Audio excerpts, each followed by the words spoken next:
birth to 10 years of age, and he could come to his dad as a little boy, and he could bare his heart and bare his soul, and let the audience into the inner man.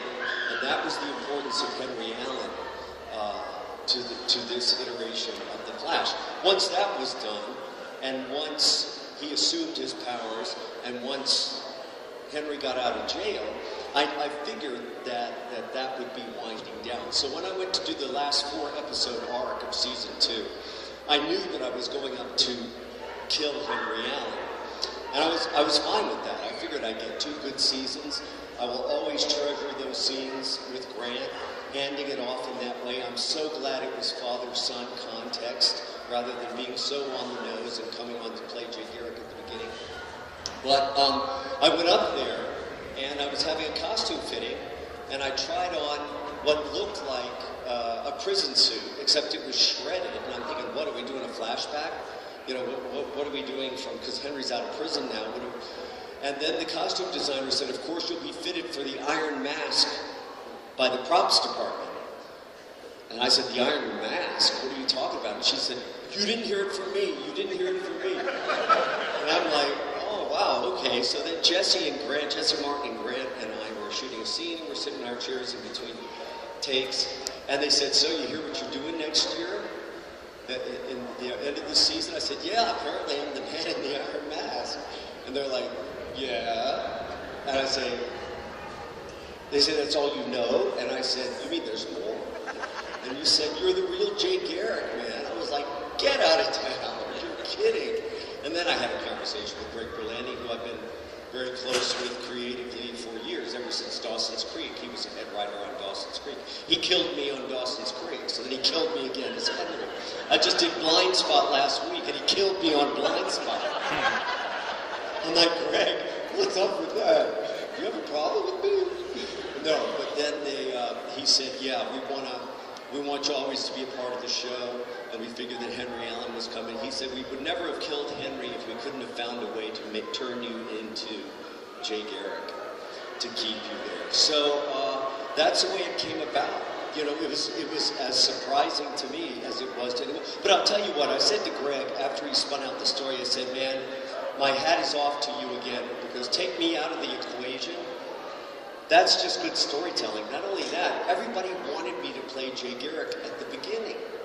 And I would go to conventions and they'd say, yeah, but we want to pass the baton. And I kept saying, you're going to get it. It's going to be in the term of a father-son blessing. I'm thinking of the glass partition and the thing. I said, but you're going to get the passing of that baton, you know. And then to wind it around 2 years later to have me end up being the character that everybody wanted me to play at the beginning, that's just masterful storytelling and masterful, I don't want to say manipulation, but channeling of fan expectation.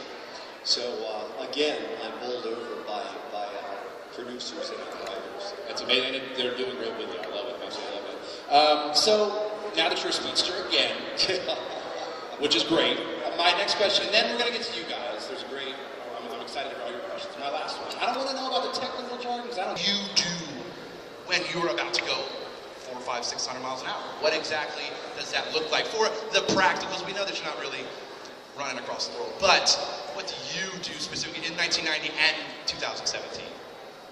It's amazing. When we went to the CW upfronts after everyone had seen the pilot of the new show, I saw Andrew Kreisberg, executive producer, and he came up to me and he said, I bet you're surprised what we can do.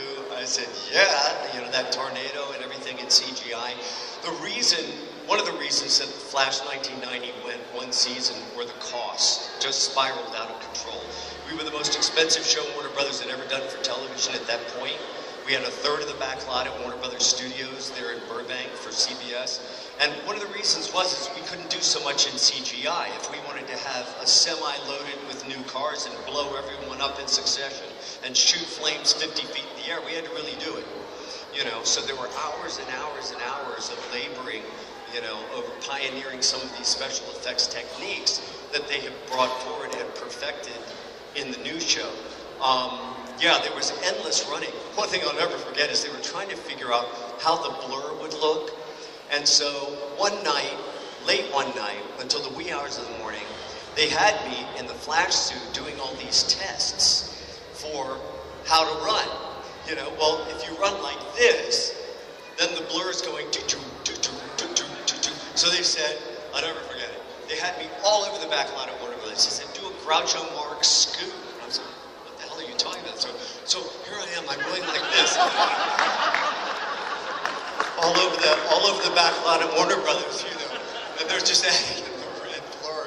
But we finally got it together. The good thing about the CGI, other than it just looks incredible, the tornadoes and everything that they can do, is it frees them up to spend a lot of time on story and character and relationship.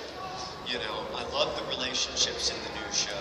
It's one thing we struggled with because we didn't really have the time, the way we had to shoot the show on film, practical effects back in 1990. That's amazing. That's awesome. All right, well, I'm done. I'm not going to ask what ice cream you were eating when you died as Mitch on Dawson's Creek. Vanilla and chocolate, always. Okay. That's kind of an inside joke because I was always eating. If there was ice cream anywhere in sight, I crave ice cream. I love ice cream. So to have me death by ice cream, in fact, nobody brought me an ice cream cone at this convention. That's unusual. I usually get at least one. The convention's not over yet. The convention's not over yet. I was going to say, that's not. There's still tomorrow. What have I done? Tomorrow.